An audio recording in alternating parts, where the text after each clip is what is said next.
community. I will put it on Arch server. All right. Give me just a second, Chotomate.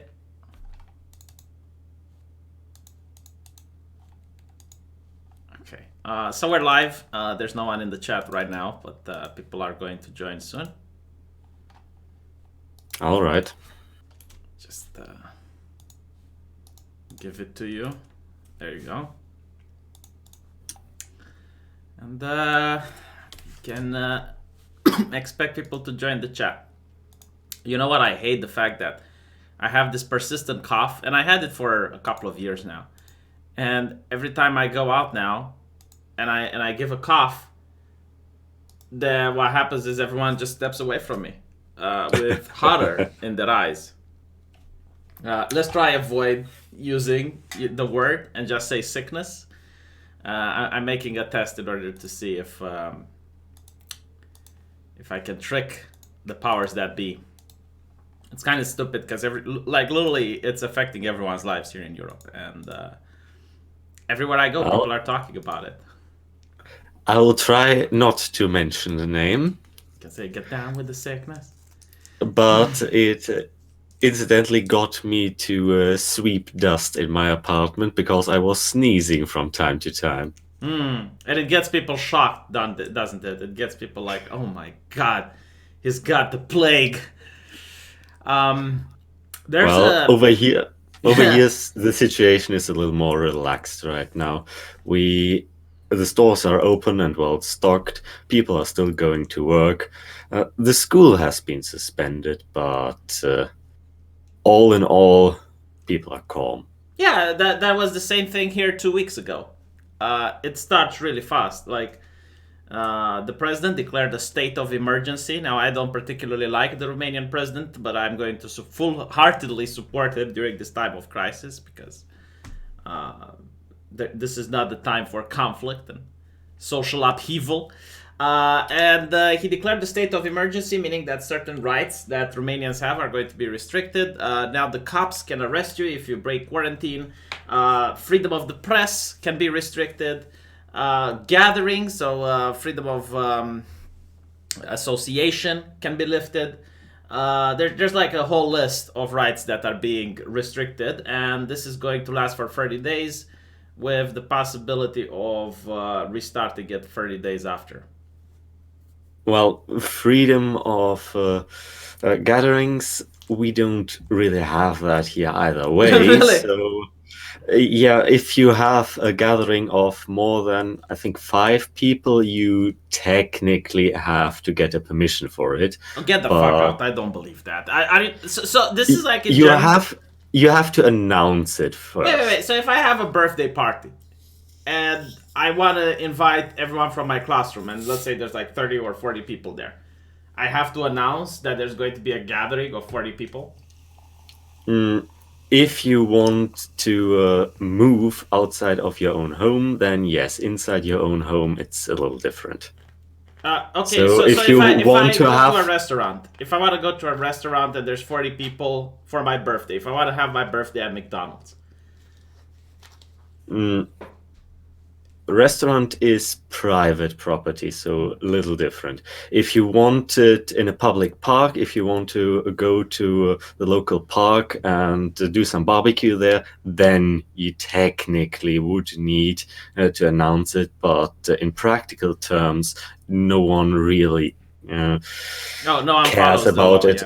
No one really cares about it until you do something that someone might not like, and suddenly someone digs up the regulation. I mean, if I'm thinking about it, there were plenty of times that I went with my friends for a drink, like after hours or after an exam at the university, and it's not something that's planned. So you get like 20 or 30 people going to a bar, and after you get out of the bar, you're together, right? And you're technically in violation of this law that you say in Germany you're not allowed to have more than, 5 people? Or as usual, that law has exceptions.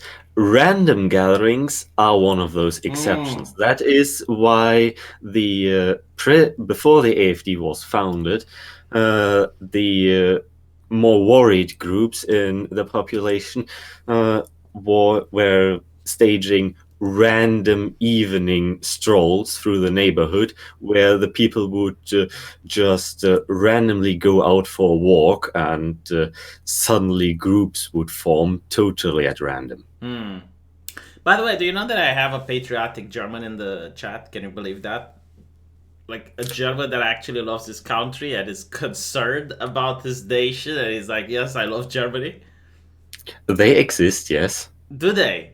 I thought that like this is the only one that I know. Seriously.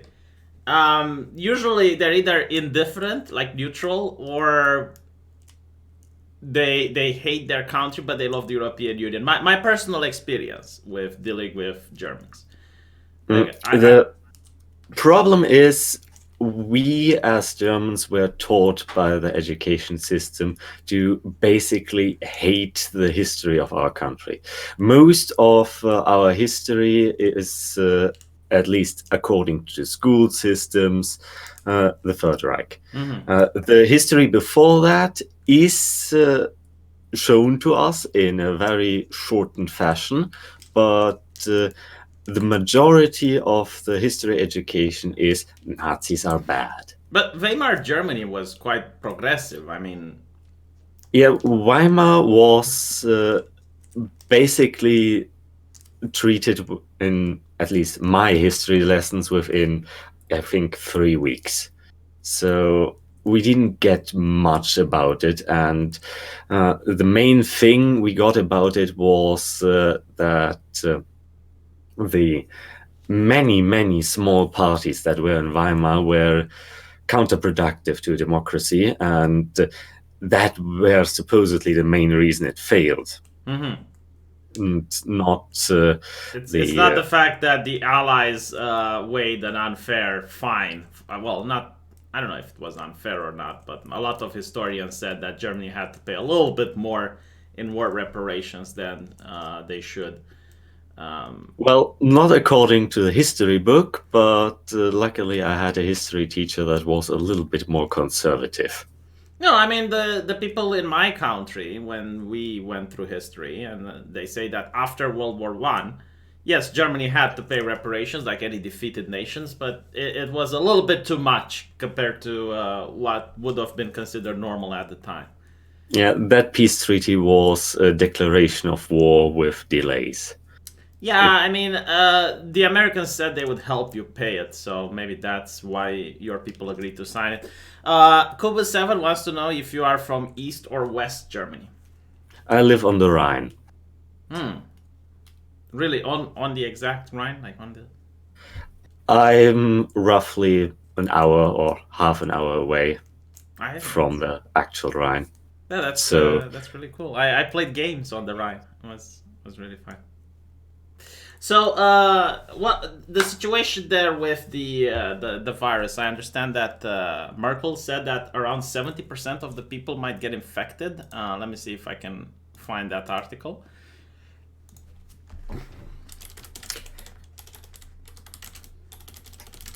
Well, she isn't harshly enforcing the quarantine, so it is a possibility, and we have no accurate numbers about the lethality of the virus yet, because even if the numbers we get from the other European nations and America are correct, people that simply have a minor cough, they won't go to a hospital. Well, this is from the BBC.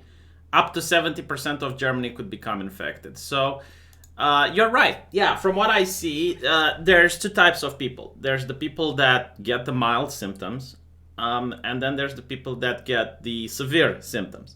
Now, the severe symptoms are treatable. You can go to a hospital and you can get treated. But, for example, in the hospital that I worked at, the intensive care unit, which is the one that matters, had only 10 beds. So imagine if 50 people all at once require hospitalization. Now, it's not the bed itself, it's the machinery that you need to connect the patient to. It's the doctor that needs to supervise and the nurses that need to make sure that everything is fine, the medication. And the main issue is going to be the overcrowded. Now, if it gets overcrowded, imagine that a friend of yours or a family member gets a stroke. and they have to use the intensive care unit at the hospital, well, that's now full. So you might see deaths that are unrelated to the virus, but they happen because of the hospitals being overpacked. Yes, I had a family member with pneumonia in the hospital a few weeks ago. Yeah, it's not a good thing. Well, imagine if the hospital would have had like 100 people with pneumonia. Apparently, in Italy, they're talking about not providing any more healthcare for people over the age of 80 because the hospitals are so packed. If I would be malicious, I would say that would solve the problem with the retirement fund. Oh my god. Well, no, like I'll tell you that during University of Medicine we do study triage, and there was like a little bit of snippet there, about what to do in a disaster or a certain warlike scenario, and yeah, the old people are the ones that are going to be neglected in favor of younger people. And even with the younger people, the ones with more chances to live are going to be prioritized versus the others. Because right now it's like if you go into a hospital, it's first come first serve. But if you have like, all right, we're operating under triage, then then you treat those with medium severity first, and those with high severity you basically just give some painkillers and let them die. Yes, and that is like a horrible decision that a doctor could make. It's one of the hardest things that. Like I'm so glad that I don't work in the emergency because that would be like. But yeah, apparently Scotland has 1,000 ICU beds. So what people need to understand, like ICU beds, they exist based on the demand. Like the hospitals aren't ready to get how many cases are in Italy, like 20,000 cases. No hospitals in the world have 20,000 ICU beds at the ready. So that's the biggest issue.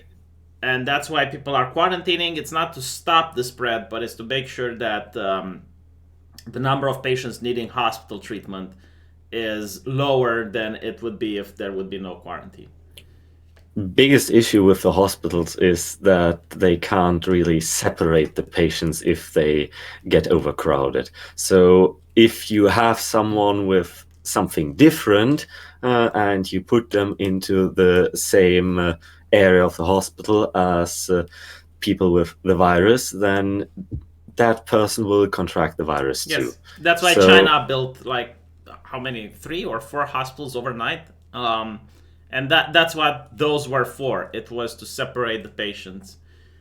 Yeah, but if you get there because you're suspected to have something and they're just testing you there, you're almost guaranteed to contract it while they're testing you. If you're suspected to have something, they will not test you next to the actual sick patients, right? Like there's a separate room, usually in another wing of the hospital, where they just test people, and it's usually like sanitized after every patient.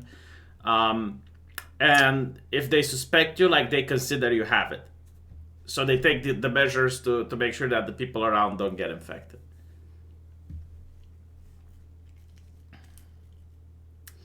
But yeah, let's see what else we can talk about, because I am sick and tired about talking about this, because everywhere I go, this is the only subject that people talk about. Even went out, and as I was waiting for the bus, people were talking about this. Okay, you gave me an article from Germany saying that the police, the German police, has a right to enter your home in secret and install a Trojan on your computer if it's not connected to the internet, so they can gather data. We have to specify here, it's not the entire German police, it's the police of the state of Mecklenburg-Western Pomerania. So the state in the upper northeastern corner of Germany. Because our police is organized on a state level, with a federal police that only handles severe cases like terrorism and murder. So In the past, several of the states, like in North Rhine-Westphalia, Berlin, and so on and so forth, have passed similar police laws more or less hidden while other events were happening, like, for example, the Soccer World Championship or the Olympics or similar, which caught the attention of the public so they could pass those laws without much upheaval. Similar is now in Mecklenburg-Western Pomerania, where they used Corona to just pass the law they were discussing for a while now without anyone really noticing. Yeah, I mean, this is something that every government does regarding of political leanings. They will wait for a crisis, and when that crisis and a legit crisis, like that doesn't have to be a conspiracy or anything. Like 9/11 comes and they pass the Patriot Act, that Yeah. type of thing. So whenever there's a crisis, they will pass legislation that normally they can't pass. Um, People ask like, what is the Trojan going to do with my internet access? No, that's not what it's about. Like the police Let can me enter your house, install a Trojan on your laptop that's not connected to the internet. It's basically like the communists did in my country. They would break into your house and then install microphones in your telephone, install microphones in your house, and have like this surveillance that goes on in your private home. basically, the reasoning they give is that in the good old days, they could just wiretap a phone and listen into the calls. In the good old days, Jesus Christ! And now with people using end-to-end encryption for their communication with WhatsApp, Signal, Telegram, etc., they can't just do that. If they just intercept the communication, all they get is encrypted gibberish, and they have no idea what's in there. The only ways to get to the actual content of the messages or the call is to either break the encryption with brute force, which takes decades with modern supercomputers, or they bug one of the endpoints, so either the device of the sender or the device of the receiver. Do you think this might be used politically? Like, wasn't there a scandal that some people from the AFD said that they were being listened to by the government? Absolutely. The AFD is partially under surveillance by one of the secret services, so they will wiretap their devices and they will look into everything they do. I mean, the AFD, as I understand it, is not an illegal party, right? Like they operate within the law, they operate within the guidelines, and some of the founders were actually from Merkel's party, weren't they? Yes. Basically, the AFD now stands where the CDU stood 10 years ago. It is the classic conservative party, and that is coincidentally also why they voted for this new police law, because they are very much a law and order faction. But don't they understand it's going to be used against them? They do understand that it might be used against them, but they think that the benefit it brings to hunt down terrorism is greater. So they vote against their own interest in this case.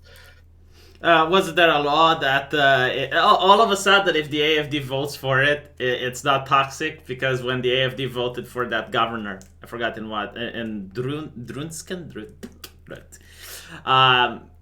then Merkel was really upset that the AFD is voting. Well, that was a question about people, not about the issue. Having those draconic police laws is more or less a bipartisan issue. The only parties that are against it are the Green Party and the Left Party. So that's interesting. Why is the Left Party against the draconic measures?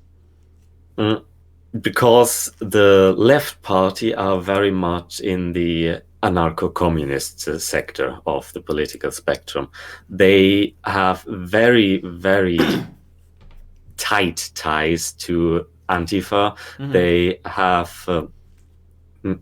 A pretty large segment of voters who are basically hippies. So they support more or less freedom as long as it's not freedom of those they oppose. I see.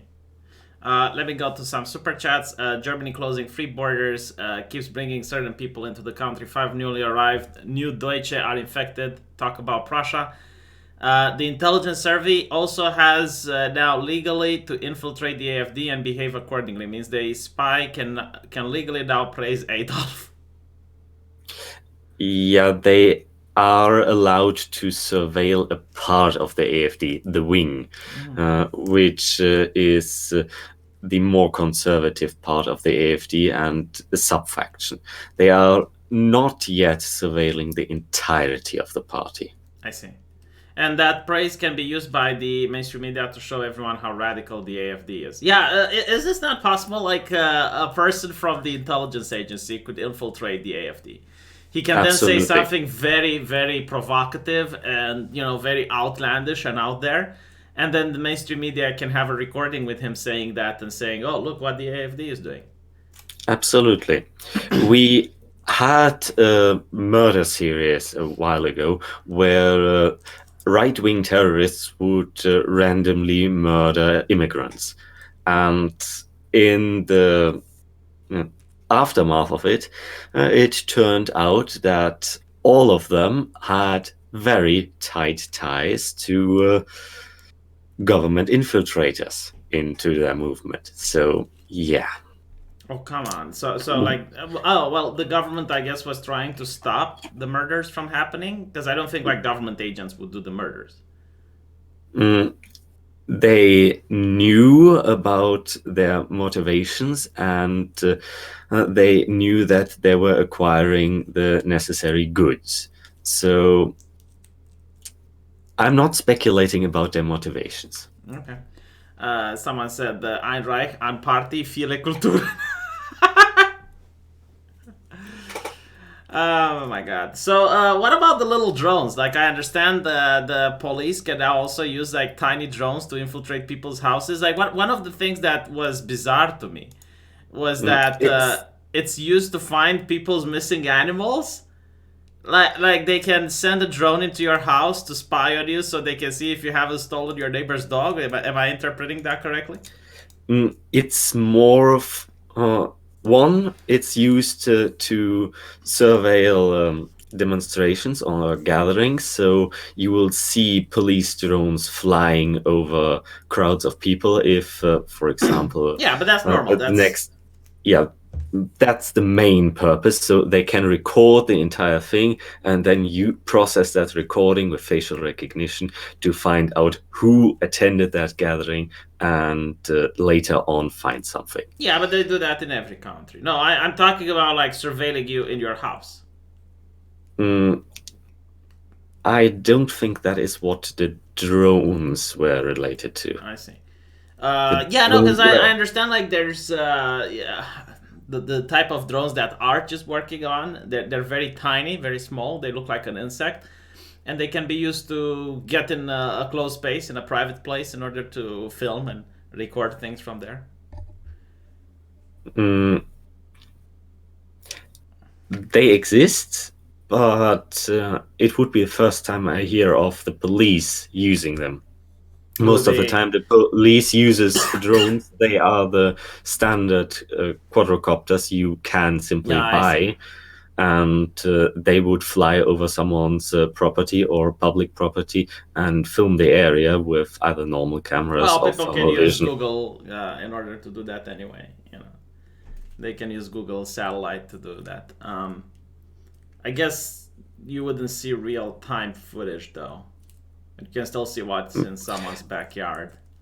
We have pretty dense nets of CubeSats, so tiny satellites in low Earth orbit that send down pictures in a few minute intervals, but it's not completely real time. It's still messed up, like the way Germany fears its own population like that to have so much draconic laws. Well, it is the severe misconception that the government is trustworthy and the government institutions would do no wrong. Especially for a country that went to two dictatorial regimes, both the National Socialists and the Soviets. You would think they might be a little bit more skeptical of the government and the institutions. You would think so, but sadly, no. The German mindset is sadly wired in a way that we want someone to trust, and we like to trust the government. Yeah, you know what I noticed, and this is something that it's my personal observation regarding people on the left. Uh, they don't trust individuals; they trust institutions, and by institutions I mean corporations, NGOs, and government branches, Yeah. universities, studies. Like you can have 5 million people protesting the president. If like a corporation like the mainstream media doesn't back them, then they will think they're in the wrong. They don't care. I mean, we have more or less organic looking movements, like, for example, those protesters against felling a forest near one of our biggest coal pit mines. Incidentally, one of the biggest coal pit mines in the world, where they wanted to resettle a village and cut down an entire forest that stood there for over 600 years just to expand one of the pit mines. And people were organizing to build tree houses, chain themselves to trees, and so on, just to stop that from happening. But that, to the public perception, looked very organic. So there are exceptions, you say?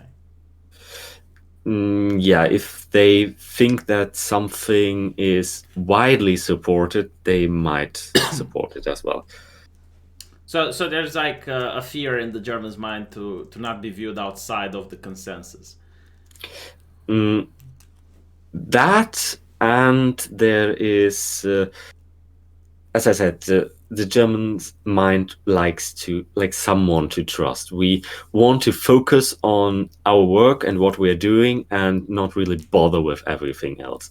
If something is not our specialty, we want someone else to take care of who has more knowledge of the subject. Yeah, I got a super chat asking you if Bismarck did anything wrong. Well, I agree with Bismarck's position on the SPD, but Bismarck was good, but he was a reactionary.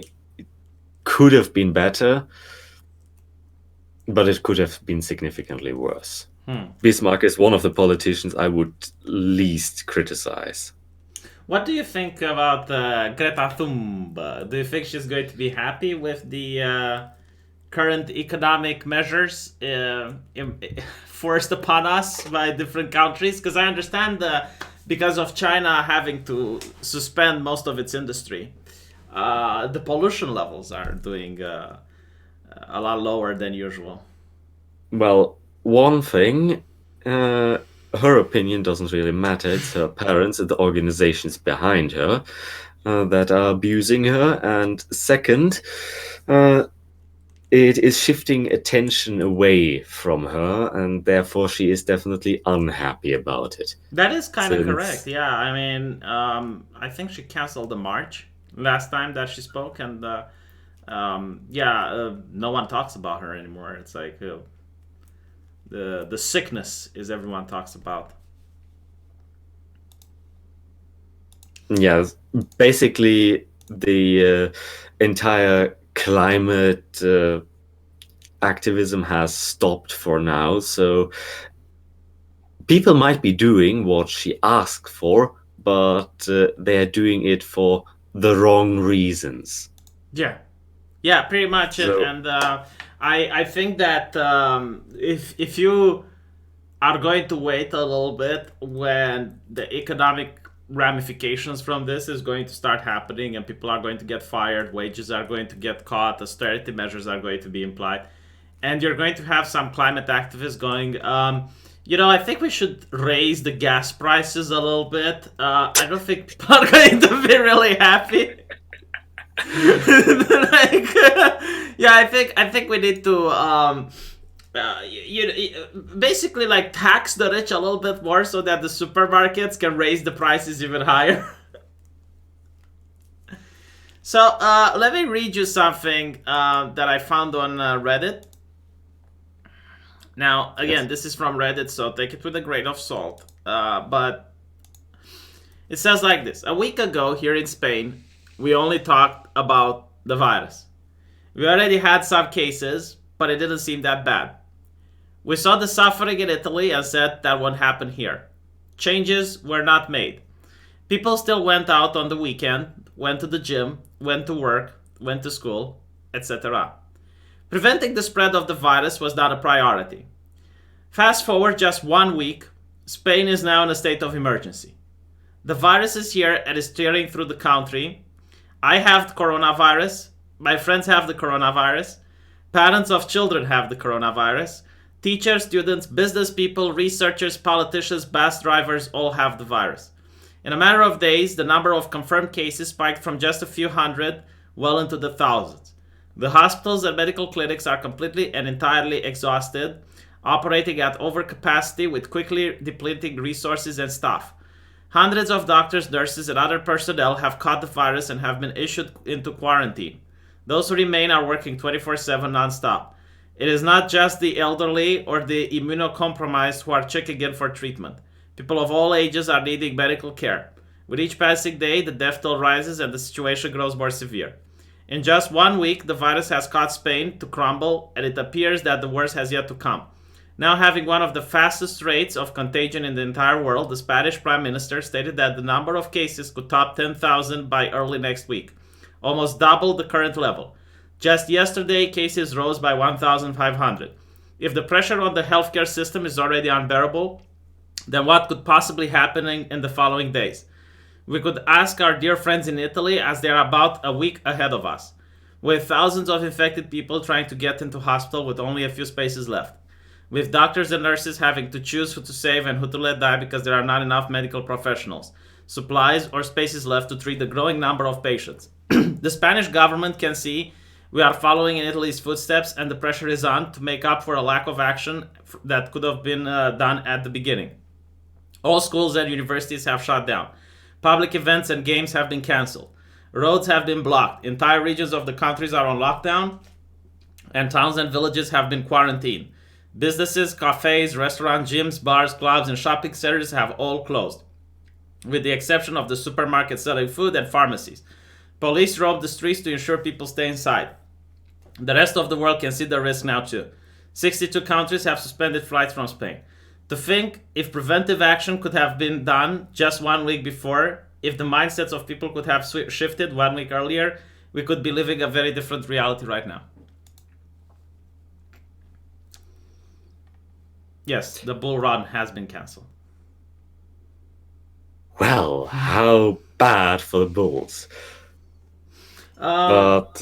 Yeah, that is what happens if the infection rate tips. Right now, without any way to really treat it except treating the symptoms, and without any vaccine that works, we basically only have the option of either preventing that the virus enters the country at all, which it is too late for now, or by slowing down the infection rate. Yes.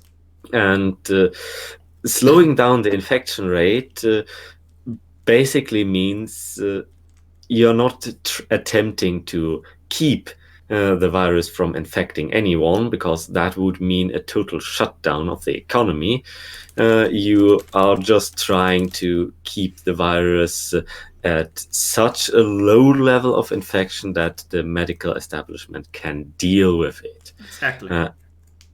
The one point where you make a slight miscalculation or where something happens that you haven't foreseen, which will always happen, then it suddenly tips and the infection rate goes through the roof.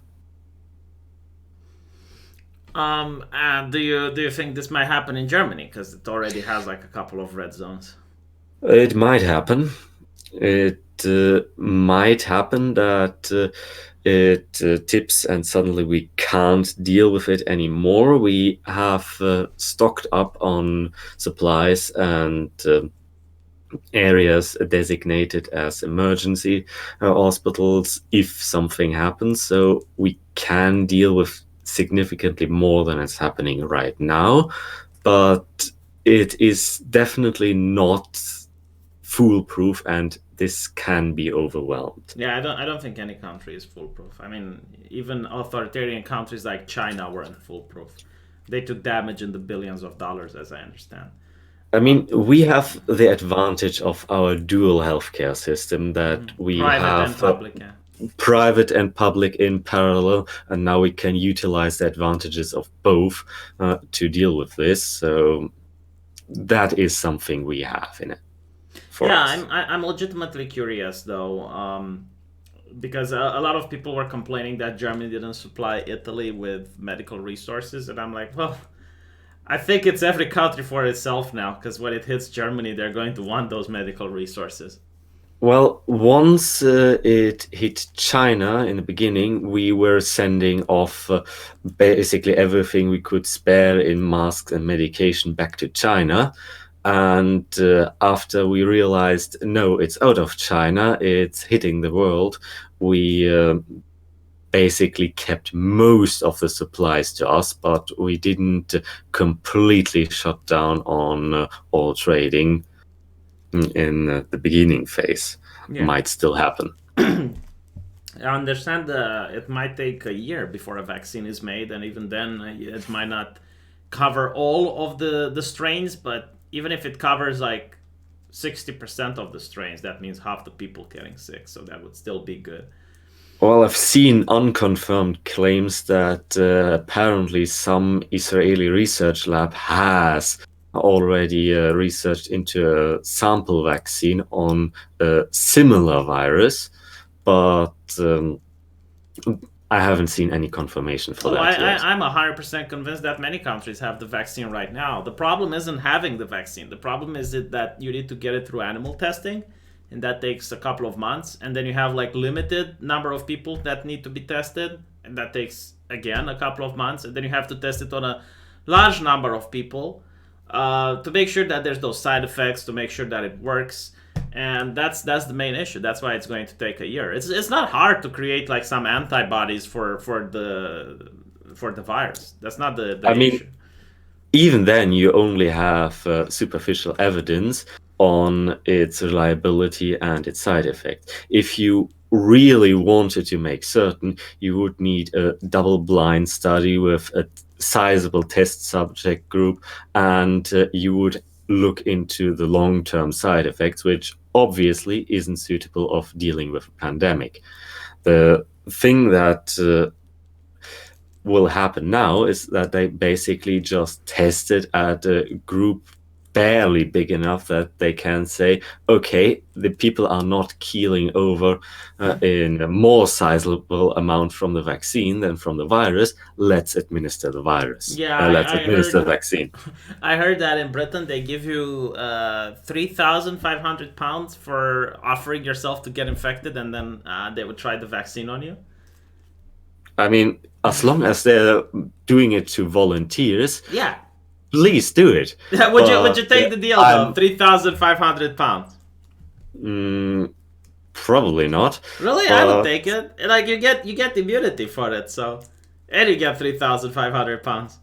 Oh, it was 4,000. Sorry, my bad. 4,000 pounds.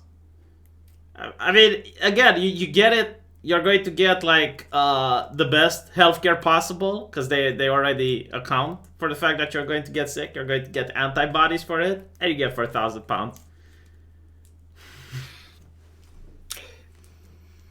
Well, See, Alex Purrs in the chat thinks it's a deal. see, we have a volunteer. Sent him to the UK.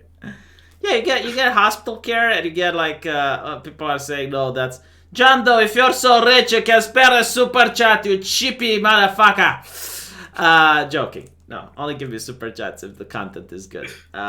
But still, like £4,000 is £4,000. Look, man, MJ Merlin would do it. See, I'm gathering people. I'm saving the world. I'm doing it for the cause. Stop begging. I will never stop begging, Alex Purse. I will never, ever stop begging. Just like obedience to authority is the German nature, begging is the Romanian nature. There is actually a Romanian movie called Philantropica. It's a very cultural Romanian movie that has a guy saying, remember, the raised hand that doesn't tell a story doesn't get any cash. It's not about the hand, it's about the story. It's like, honestly, like I wish I could translate that movie and show it to people, because it's a comedy, but it's so good.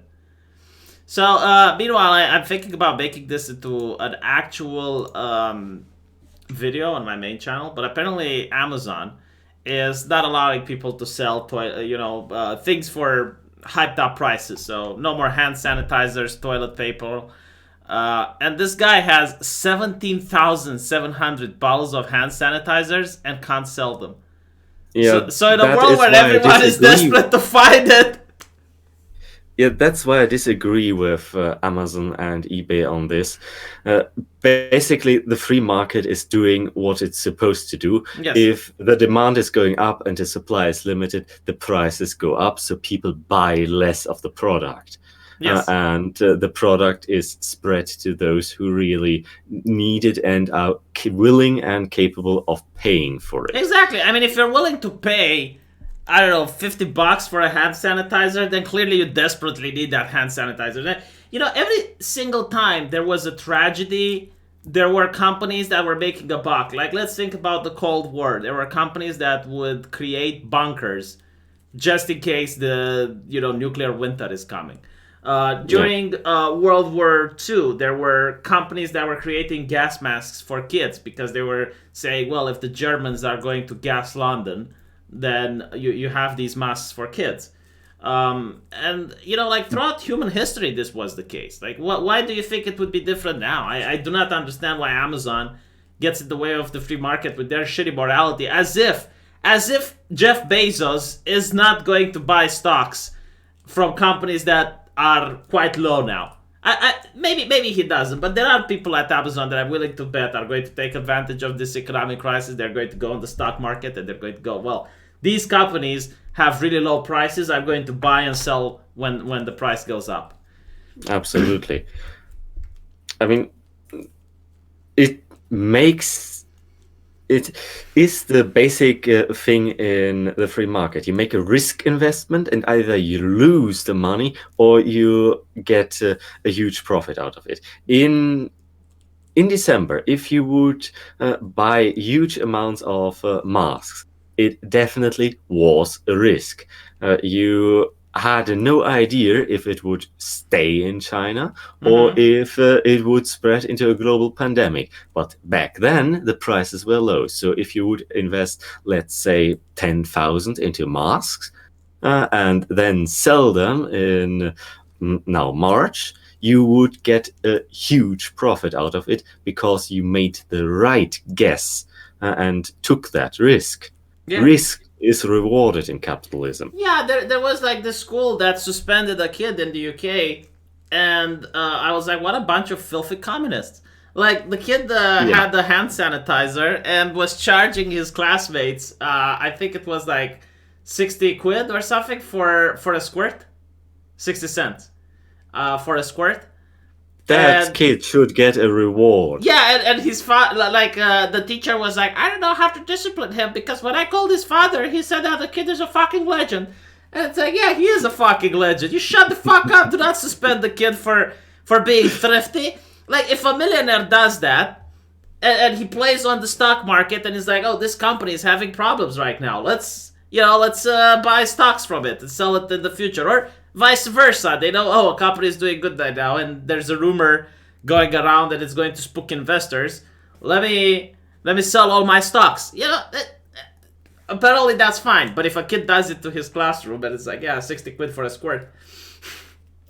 Also, a thing that large parts of the world, especially America, could learn from Germany in terms of toilet paper is businesses need to be able to refuse customers without any reason. So, in practical terms, that means that if I would now go to the store and buy, let's say, 50 packs of toilet paper. yeah, I wouldn't get past the checkout. They would tell me at the checkout that I can buy a household suitable amount, but not more. Otherwise, they would refuse me What if you service. say you have a restaurant or you have a hotel? Then they would refuse service as well because a restaurant or hotel is either so big that it has a separate supplier, or it's so small that it uses a household suitable amount. Do you manage to get access to toilet paper? I have a stock. How much? Enough for me. I got 3 packs because I went and searched it to 2 different stores. I couldn't find any, right? So No, so let me tell you. I have- No. Hold on, let me tell you. And eventually, when I found it, I was so fucking pissed off that I was like, "Oh, you fuckers made me walk. Then fine." And I bam. You know, it's like I know that for months I've said. And then I go home and I found out that my girlfriend also bought like 2 packs. And shit.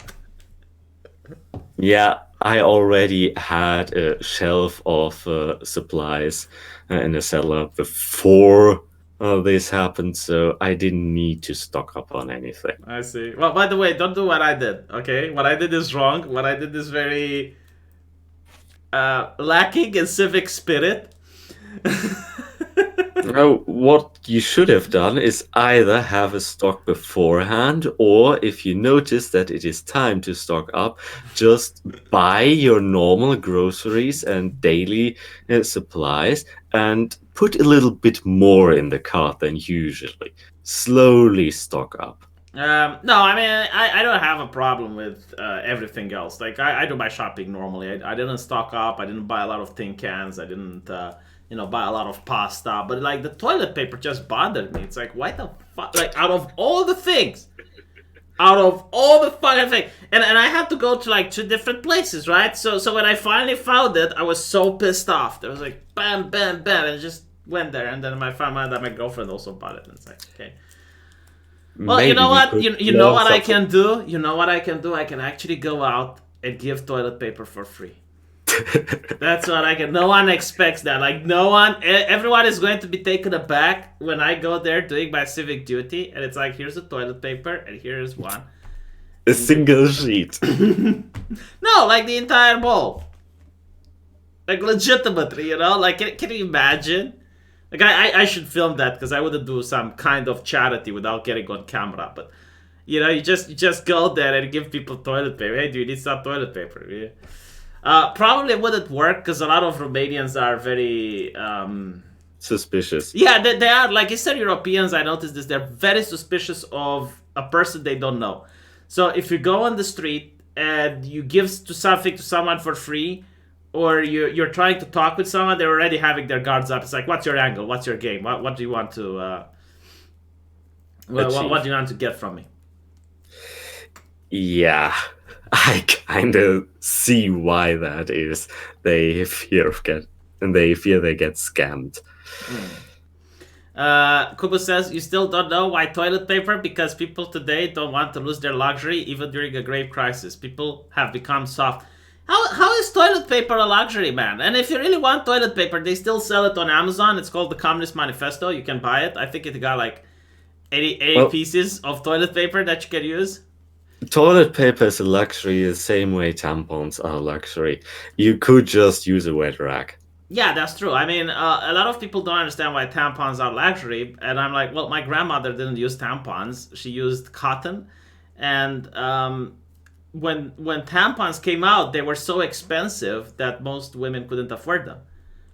And I guess like that's why it stood. But just because something was a luxury at a point in time doesn't mean it's a luxury today. I mean, a color TV was a luxury when I grew up. Do you know how the old TVs were like? You had to turn them on. They had lamps. Yes. Yeah, you had to wait like 5 or 10 minutes before it actually turned on. So if your special program was on at 7 p.m., you had to turn the TV on at 6:50 p.m. Back in when I was in school, I had to do internship from the school, and I picked a TV technician to do that internship. So I know pretty well how those things work from the inside. People say that's not the argument. I think the argument that it depends on the country. In some countries, I think the tampon is a luxury tax, but in others, like in America, it has a sales tax, and that's why they're complaining about like why is it having a sales tax.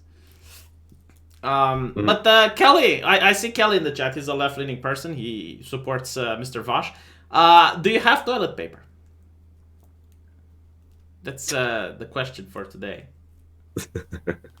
I mean, I guess if you run out of toilet paper, you can just go into the shower and stuff that motherfucker up your asshole, and then Yeah, you can use the French version and use a bidet, but for those of us used to toilet paper, just get a normal cleaning rack, a piece of cloth, wet it, and use that instead. That You is can wash fucking it gross, afterwards. man. And you can't even Just flush wash it.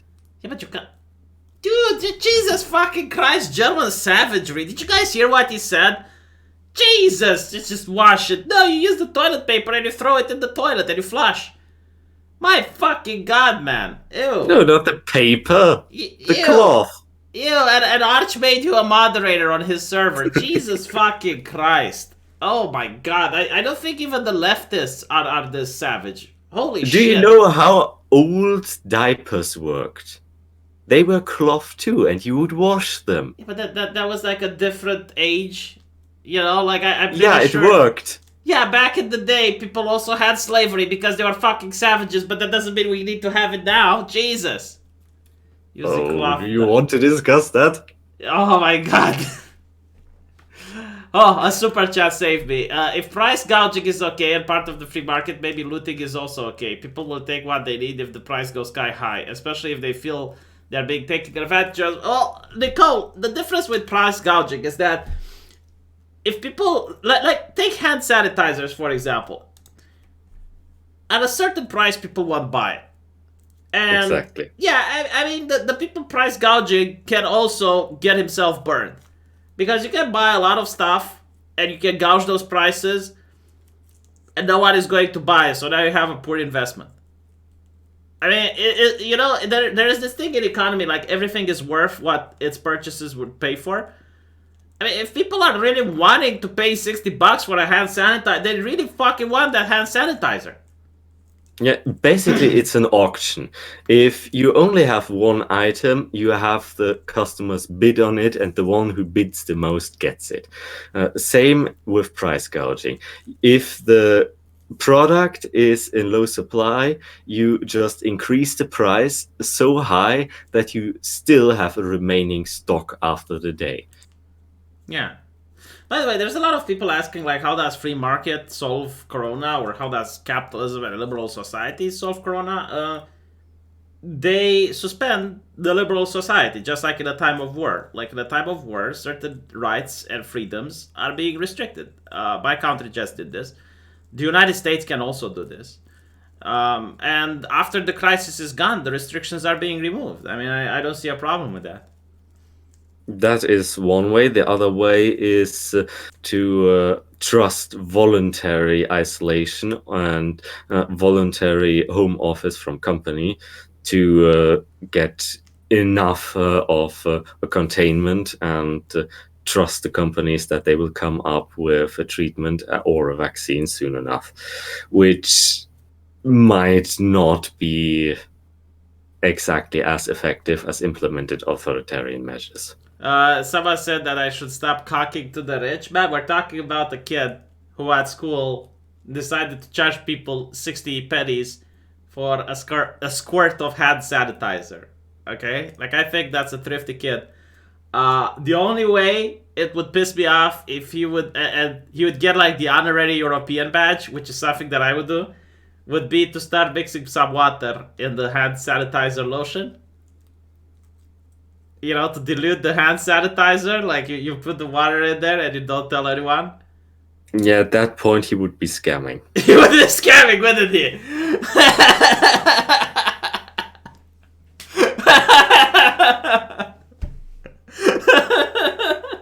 Then the teacher gets to step in.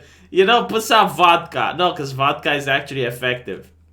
Yeah, it's not as effective as real hand sanitizer, but 40% alcohol will do something, even not as much as 70 to 80%, which is, as far as I know, recommended for disinfecting. Yeah, like look, if this is like something that really pisses me off because I could make videos like this, but they would get demonetized and no one would see them. I mean, when I have a video demonetized, it's not that I lose money. It's like I usually get 10,000 views per video, and when I talked about the corona on my main channel, I got only 4,000 views. Like, that's fucking heavily suppressed. But you can create your own mask if you want to. You can create your own hand sanitizer if you want to. Like, you want some hand sanitizer to create it right now? Go buy some good alcohol, like some, vodka or whatever that's available. Take a hand sanitizer bottle that you still have left and fill it with the vodka. And there you go. Like, that's literally just... Why don't people do that? Is that too difficult? Huh? Well, it's like so many other products you could theoretically very simply make yourself. People want something that is certified, where someone else says, yes, this works.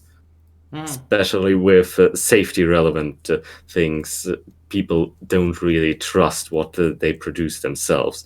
I can easily do the wiring in my own home. Still, I need an electrician to confirm that I did it right. I guess, people trust institutions. I was asked if liberalism can be suspended when it benefits the people. America just suspended liberalism during World War II. Workers were had their wages frozen. You couldn't negotiate with your employer anymore. Certain goods were taken off the market. Certain goods that were considered essential were diverted to the war effort. The freedom of the press was again suspended. You couldn't talk against the government. My country right now has declared the state of emergency, which does exactly that. Like, it suspends a lot of rights that citizens have, and it's going to be reviewed in 30 days. No, like, that's part of how liberal countries function. I think every single country has a clause that in the case of a natural disaster, or natural calamity, or warfare, many of the rights that people have are being suspended. Follow-up question, then why would we have liberalism at all? Because I wouldn't want to live like this forever. I mean, it's okay if there's a big disaster that requires it, alright, fine. But I wouldn't want to live as if my country is in a perpetual state of warfare or in a perpetual state of calamity forever. And during the times of crisis, like in World War II in America, a lot of goods weren't found on the shelves anymore. People weren't happy because they can't negotiate their wage anymore, or they're forced to sit at their job for long periods of hours. So no, like I wouldn't want that to be the normal. That should be the exception. Oh yeah, and you had ration cards as well. Jeez. It also highly decreases the quality of work. If you're forced to work somewhere, you automatically work as little as possible and are as uninvested in your work as you could possibly be. If you can choose your employer and what you do, you are far more likely to show some initiative and to actually to put some back into your work. Yeah, pretty much. I'm really curious about people who are ideologues and they love this lifestyle. Like, when you envision your perfect country, do you envision yourself as the guy that's higher up in charge, or the guy that's slaving in the factory for 12 hours? You know, the guy that gets infected and is told by the government not to leave his house, and when you're running out of resources and you don't have anything else to eat, and you leave your house, you get shot. You know, like, is this the type of envisioning? Because I notice socialists as well. You know, every single socialist, regardless of how rich they are, they think when socialism comes up, they'll get more rich rather than have to give away their wealth. Yeah, that is kind of the thing. They see themselves in the position of the hero, Yeah, the position of the mighty ideologue. party leader. No, I look at corporations and I notice like the position of the ideologue. Like, you got the, if you look at a development company where you have people working in tech, the technicians, they're the developers, they're crunching it. They're standing there 12, 13 hours Saturday and Sunday, just working hard and doing their best for the company without getting Doing paid. spontaneous overtime. Yeah, without getting paid for more than 8 hours. And the ideologue, the people in diversity officers and the HR, they're standing in their private offices on top, working just 8 hours a day, sometimes leaving earlier. You know, getting all of sort of bonuses and raises. And yeah, I mean, under communism, it was the same. The ideologues, they would get like a position of privilege, while the people that were the actual common worker, they were pretty much like slaves. You were paid very little. You were forced to work a lot, and with the money you got, you couldn't even buy stuff because everything was on a ration.